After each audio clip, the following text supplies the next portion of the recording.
Hello from Seoul! If you are in Korea right now, you might have noticed all the colorful lanterns around the streets. And that is because Buddha's birthday is coming up. It's a national holiday here in Korea, and it's also commonly known as the Lotus Lantern Festival.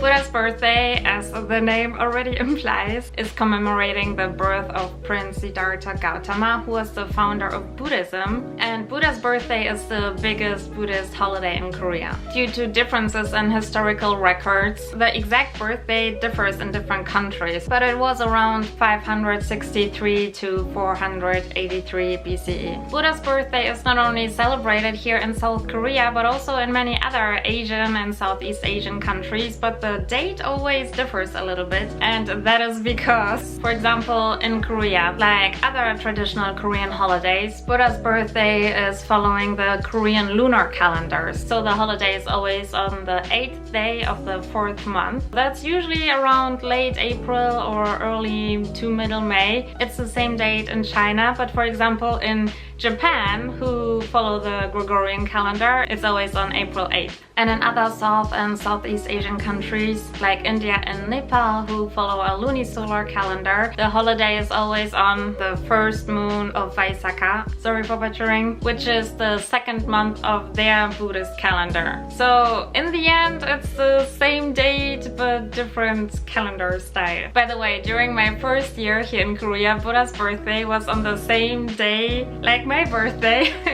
And I'm filming this video about Buddha's birthday on my birthday today. We want a full circle here.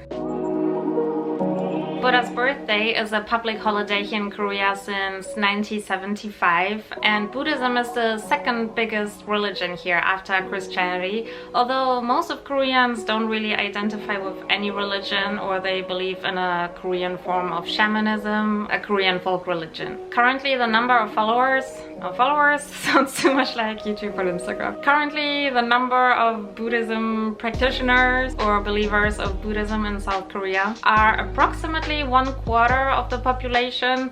Other sources say it's around 10 million, just to give you an idea. It seems like it's a little bit hard to count because Buddhism is not really considered a strict religion like Christianity. It's because it's more like a philosophy or lifestyle you follow.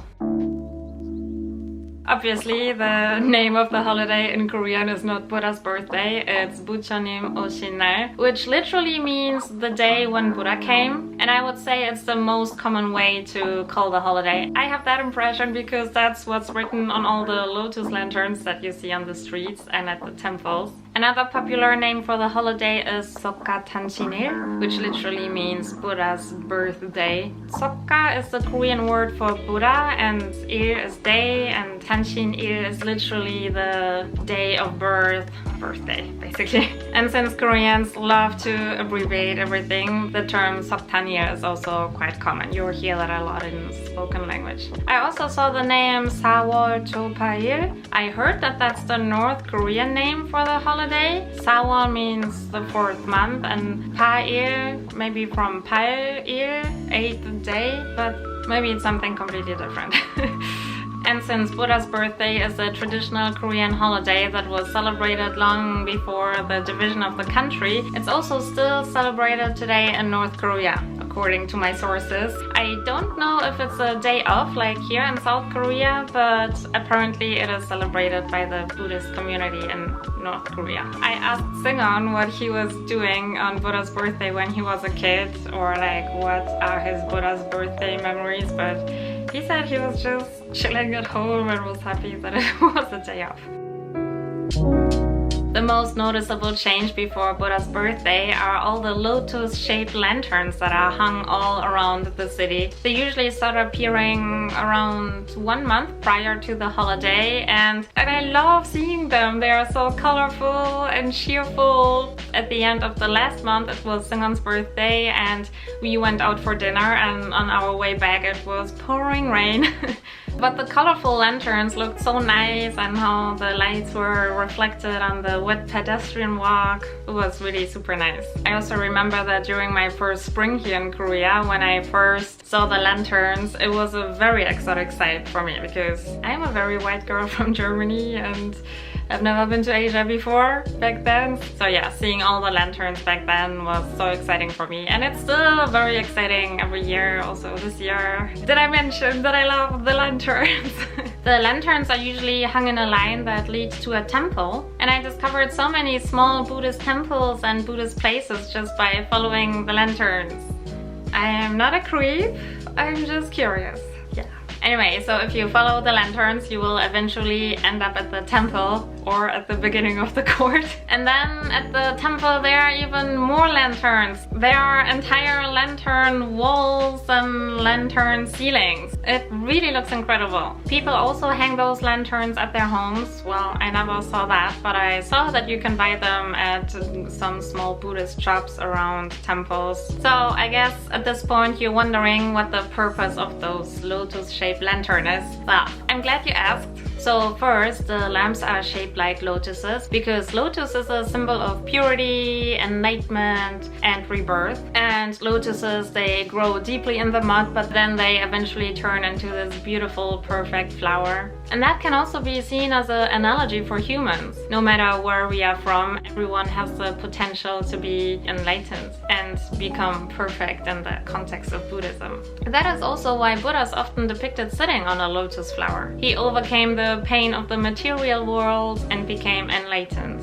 So that is why the lanterns are lotus shaped. And at many temples you can hang your own lantern for a small donation, or you can write your name and your wish on a paper that gets attached to the lantern. Lighting the lanterns can also be seen as a symbol for enlightening minds with Buddha's wisdom. By the way, when I went to Jogye-sa to get the b-roll for this video, there was a lady that was very particular about where her wish papers should be hung, like on which lantern and which color the lantern should have. And there was this guy on this truck that was driving around and hanging all the papers, and she was making him go back and forth, and she wanted them to be all together on a certain color.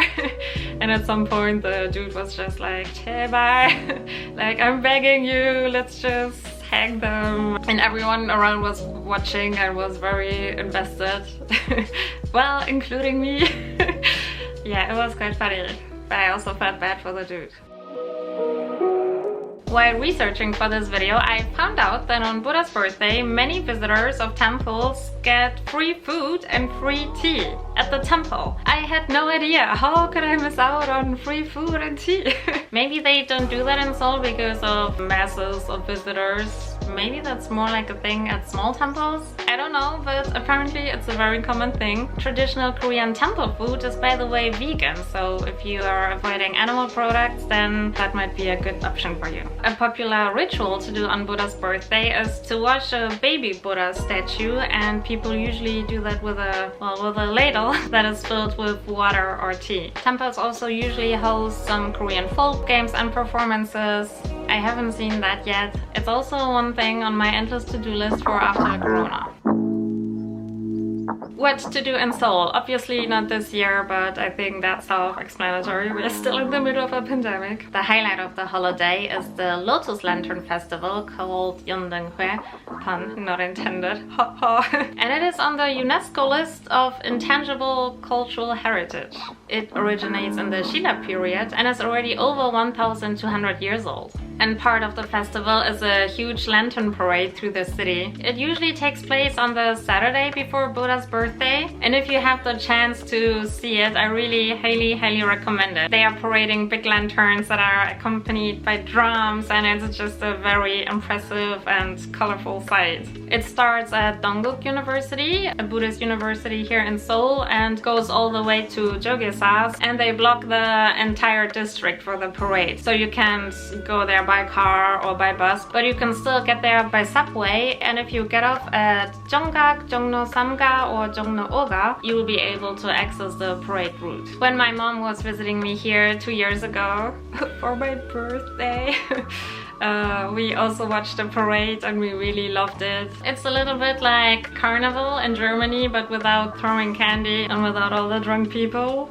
Along the parade they also had a lot of stalls that were introducing Buddhist communities from many different countries and their foods. It was really very interesting. Part of the Yeongdeung-hue in Seoul is also a lantern exhibition at Cheonggyecheon, which is a stream in the city. And I have to say, the lanterns are getting better every year. They, again, are so beautiful and really worth checking out. In the recent years, you could also craft your own lotus lantern at Cheonggyecheon, but I don't think they are doing this year. Next year on the to-do list, am I right? Another popular Buddhist temple in Seoul is Bongwon-sa, which is close to the COEX Mall. So if you want to avoid all the crowds in the old part of the city, you can also go there. Although, honestly, I think it will be pretty busy there too. That's a nice alternative. Bongwon-sa and Jogye-sa are the main two Buddhist temples here in Seoul, but there are so many more. For example, Suguk-sa in Yeongdeung-po, it's a golden temple. It looks so cool.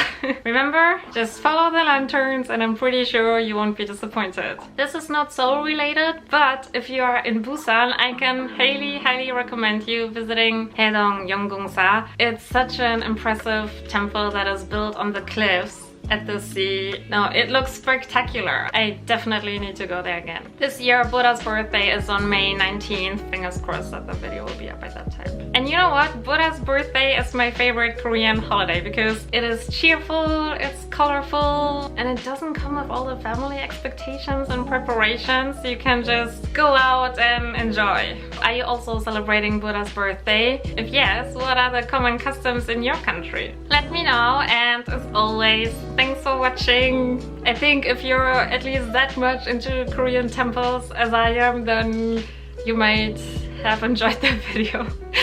In that case, give it a thumbs up. I heard it helps. I don't know if it's true, but that's what all the other people say. Anyway, happy Buddha's birthday and see you next time. Bye!